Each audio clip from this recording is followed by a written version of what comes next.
Hello everyone, I'm your hostess with the mostest, 8-Second Gaming, and in today's video we are going to be talking about how literally anybody can get the 4K badge. It's one of the most sought after badges in Apex, but a lot of people don't know how to get themselves into positions that they need to be in order to get the damage. But don't worry, I've got you covered. But just quickly before we get into things, if you guys are looking to take your Apex skill to the next level, then you need to check out the GameLeap website right now. Over there we have top level coaches including myself creating the best, most highly informative guides to make you the best player you can possibly be. We have legend guides, gun guides, VOD reviews, and much more, so click the link in the description, pick yourself up a membership, and start to improve today. But okay, let's hop into things, and this was on trios on Broken Moon, and I was solo queuing. And I'm also playing Crypto because he doesn't have any mobility usage. He doesn't have anything to help him get from fight to fight. Now when we do actually land, we actually landed pretty far away from most of the action. A lot of people seem to think that you need to land extremely hot in order to drop a high damage game, but that's completely wrong. But in this game, a team does land with us, so we are going to be fighting off drop, and I do actually get a pretty decent loadout, the EV8 and the Nemesis, so when my teammate starts to fight, I'm immediately looking to help out. Even if I didn't get a good loadout, if I got like a P2020 and a Mozambique, I'd still be looking to fight because I want to get that damage out. So once I get over to the edge and notice that nobody is outside with my teammate anymore, I'm able to drop off and start to look to push inside the building. And once I open the door, I do see a Pathfinder looking to challenge me, but I have an EVA-8, a really good up-close weapon, so I'm able to do a ton of damage to him very quickly and knock him before he's really able to do anything to me. He's able to get just over 25 damage out of me, but that's a pretty good trade-off for me killing him. And after I do down him, I'm immediately looking to find his teammate, so I swing inside and I do notice the seer on the opposite side of the building. I'm able to almost crack him, so I'm immediately pushing it because I don't want to give him any time to possibly heal, but my teammates are there to clean up the kill, aka steal it. Now after that fight is over, I do remember that a team did drop pretty near to us, so I don't want to let them catch us off guard. So I want to start to loot towards the side that they would be coming from, because in case they do actually run up on us, then I will be there to stop them and also start to do some damage. And actually, as I start to run out, I do hear them, so I start to look to set up my drone to see where they are, but it turns out that they're a lot closer than I anticipated, so I just start to run away. My teammates are in no position to help me, and there's two of them that are basically right on top of each other, so if I were to try to challenge that, I probably would die. There might be some situations where I'm able to play some corners and do a really good amount of damage because they might not be as skilled, but you never want to roll the dice on that. You always want to assume that your enemies are on the same skill level or even slightly above yours to play it on a little bit of the safe side. But because I'm running away, the enemy team actually just kind of loses interest in me or something. I don't know what happens, but they just run inside the building instead of chasing me, so that's actually perfect for me. This allows me to then circle back and re-engage them on terms that are a lot better for me. I have a more advantageous spot because I'm able to play the door. And once I do get inside, I'm actually able to do a ton of damage to both of these players that are in here, so this allows me to be a lot more aggressive than I normally would be able to. So I look to kill the person in the worst spot, which is the Bloodhound, so I'm able to get him down really quickly, and I'm able to do a decent amount of damage before my teammates again come in to clean up the kills. But you can see, we just did 2 fights, there's 10 squads left, and I only have 500 damage. A lot of people would be thinking, you know, this isn't going to be a very high damage game, but just trust me, you can actually squeeze a lot of damage out from a very minimal amount of teams. The ring 1 is almost halfway done closing, and I've made it all the way to Promenade before actually getting to the next team. But thankfully, I was able to do a really good third party here and catch this Horizon completely off guard, allowing me to kill her before she has any time to react. Now, as soon as I kill that Horizon, I do back off this head glitch a little bit because I don't want the other team that's looking at the Horizon to notice me and start to shoot me instead. So after I reload, I'm able to peek back over the top and see that nobody's pressuring me, so I'm able to thirst the Horizon.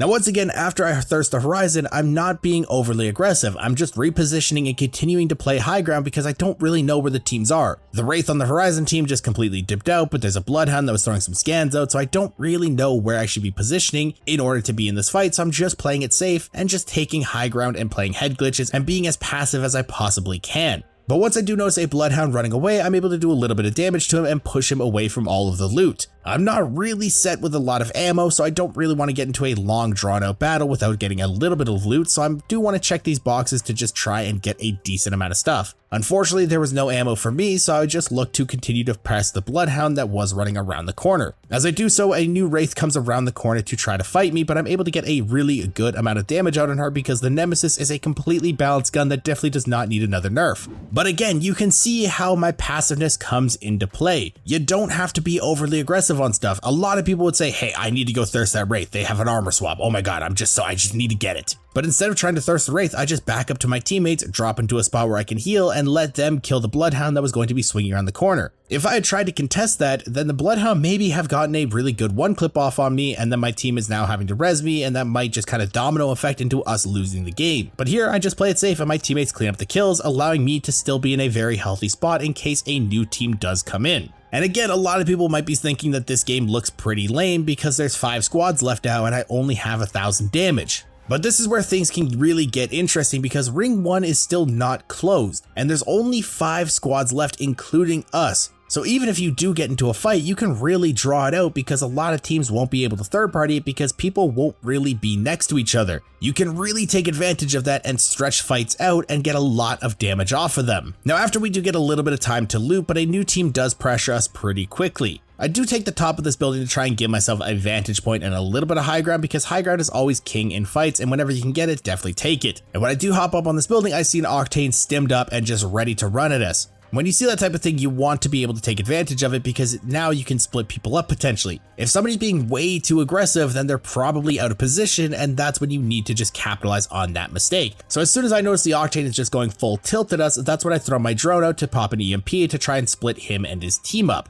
Now, because I don't know where the Octane's teammates are, I don't know if they're in really good positions or not, I don't actually go and attack him after I hit him with the EMP. I throw a couple of grenades to try and press him off the rock, and I'm able to get some really good shots off because the digi threat on the Mozambique through the smoke, he wasn't really able to do anything. And after that, I'm looking for his teammate, but I do get thrown off by the audio of her ultimate and also the climbing animation sounds. I know that some people might be out there in disbelief because of how amazing the Apex sound design is, but sometimes, you can get thrown off, it happens. But instead of just continuing to run around like a chicken with its head cut off, I just go for the thirst of the Octane because again, I'm not being pressured and it's an extra 100 damage. And then as I'm thirsting the Octane, I do notice where the Bangalore is, so I just go for some extra shots on her and I'm able to get a really good knock on her, and that's another 64 damage that I'm adding to my total. But because she gets knocked and not completely dead, I do know that there is a third person on this squad that is somewhere near us. So I go to press against the Bangalore, get another thirst off, and now I'm looking for their teammate. And I do notice now, looking back at this, that I did see them as I was sliding towards the Bangalore. They were on the left side of the screen. But at the time, I did think that they would be on the right side towards high ground because that's where the Bangalore was favoring. So I thought that that's where they would be, and I was not paying attention to the left side of my screen. But even though they're able to get a decent amount of damage off on me and I'm almost cracked now, I'm still able to be a little bit more aggressive than I should be and kind of ego peek this because I can fall back to this head glitch if anything goes wrong, and I have a lifeline to res me if they do actually get the knock on me. But because there's only 5 squads left, I want to squeeze every single little bit of damage out as I possibly can, so I want to be a little bit more aggressive in this situation. So I overpeak this and I ended up getting a bunch of damage out on this Bloodhound, so now we're able to be a little bit more aggressive. He completely backs off, I try to hit him with the Mozambique to finish him off, but my Caustic takes one side, I take the other, we run him down, we get some damage out, and we get a nice kill on him. But after we finish him off, I'm just sitting underneath 1700 damage with 4 squads left. Again, looks pretty bleak, but trust me guys, you can squeeze out a ton of damage. And RNGesus is on our side because another team is running straight at us. You can see the grenade indicators come in, so we're looking to fight again.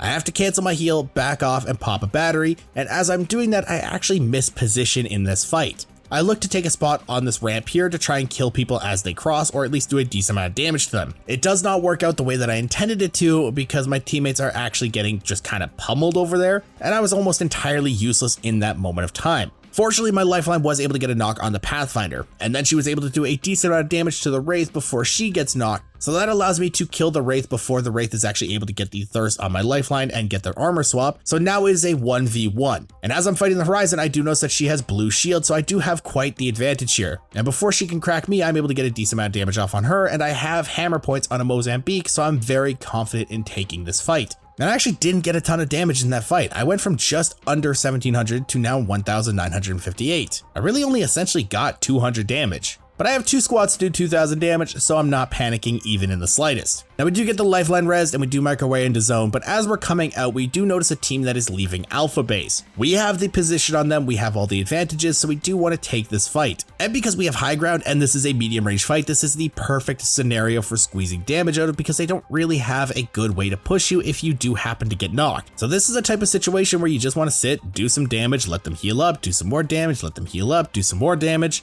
and just keep going on and on like that until they have to just kind of suicide run at you because the zone is to their further back and it's going to close at some point. And I actually do almost throw this fight because I do fall off the side and end up like in the middle of nowhere where they could have easily killed me if they had been paying attention. And then I peek them and then take a ton of damage and almost die. So I almost threw this fight twice. But I was trying to do as much damage as I could because damage is good when you're going for a high damage game. My team was able to take their attention though, and my caustic was being a little bit overly aggressive here. They definitely could have killed him if they are looking to try and do something like that. But this team does know that they do have to push at some point. They cannot just sit in that spot forever because the zone is going to close and it does do a pretty decent amount of damage. So the Wraith looks to portal them out, and as they're portaling, I'm able to do some damage, but I also get a ton of damage returned on me because the Vantage Sniper is nothing to play around with. So I'm able to heal up, and my caustic does get aggressive again and is taken out completely. There's nothing I can really do here. The only thing that I really have up my sleeve is an EMP. And as I'm doing this, I also get to see the banner, and I do see that there's only one team in the area, so I do know that there's not really any risk of a third party right now. We can draw this out and do a decent amount of damage farming.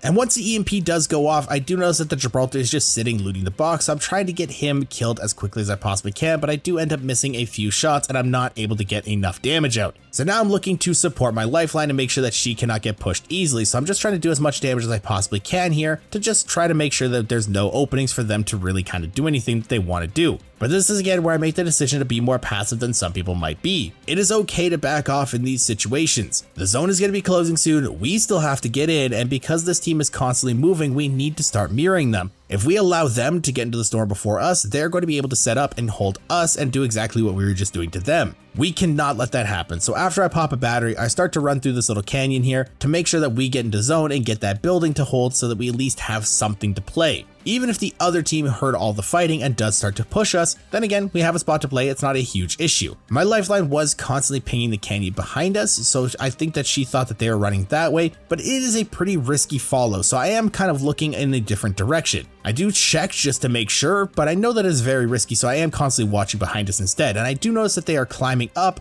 And when people are climbing, it does make them very, very vulnerable. So I'm looking to do as much damage as I possibly can and get a really good knock on the Gibraltar. I don't want to let them get the Gibraltar up because the Gibraltar can then bubble and they can also ultimate. It can cause a lot of stalemates to happen. So I look to be as aggressive as I possibly can because it is now a 2v2. I do not want to let them get any advantages back. And as I get close, I do notice that the Vantage was standing still. She was trying to throw her Echo out, so I'm able to get a decent amount of damage off on her and actually end up knocking her as she's taking the Echo away. And then the Wraith tries to challenge me. I'm able to do a lot more damage to her, and I'm actually able to kill her as well. So after I kill them, there's only one squad left, and I really only need 900 damage. Now this is actually where I start to get worried, because normally if a team does hear that and it's the only two teams, they would look to push it because if the other two teams are fighting, you can third party and clean it up easily and win the game. But because they didn't push it, I was worried that it was just a solo rat trying to hide out and try to get a little bit of an opportunity when we started to move into the zone. Thankfully, that was not the case, and it turned out to be an entire team sitting on top of backup Atmo. They were just very happy and content to be sitting up there sniping. Now, this is where a lot of people would actually make the mistake of trying to be way too aggressive. They'd see, hey, there's a team sitting up there, they're sniping, I'm just going to try and full send onto one of the zip lines, I'm going to try and fight them. But when you're chasing high damage games, this is actually the perfect scenario because there's only one team left, so you have zero chances of being third partied, and they've already shown that they don't really want to fight. They could have easily third partied the fight before, but they didn't. So we're able to just sit and be in this poke battle. Now, I'm not overly aggressive, but I'm also not overly passive. I do know that the ring is going to pull towards backup Atmo. It's been pulling there, it's probably going to continue to pull there. So I don't want to let them just completely control that entire area. So as I do a little bit of damage and they have to heal, that's when I take more space. And then as they pop back out, I do more damage, take more space, do more damage, take more space. And I do that leapfrog over and over and over so that I'm close enough to them so that I'm able to actually do some pretty decent damage with the L-Star, and it takes away their range advantage. Now, because I do have a caustic, I know that it's not going to be a very good or easy spot to push. I'm never really going to have the option to do that. Even though I EMP, clear some barrels, he's probably just going to throw more up there anyway. So I just want to set myself up for when they have to drop. They're going to have to come down at some point. It is going to be slow and boring for some people, but again, you're just looking to farm damage off people. And you can see that I've already farmed hundreds of damage off on them. I'm sitting at 3,639 at one point. And once I'm at that spot, I know that I'm going to get a 4K anyway, because as long as I'm able to kill 2 of them after they drop off the top of Atmo, that'll get me to the 4K mark. So I'm just looking to put myself in a position to win the game now. Damage is no longer really a priority to me. And after some time, my lifeline and I are actually able to put ourselves in a position where the game is going to end and we are perfectly safe. We don't have to get into any more poke battles with them. She does, but it's not really a huge issue for me.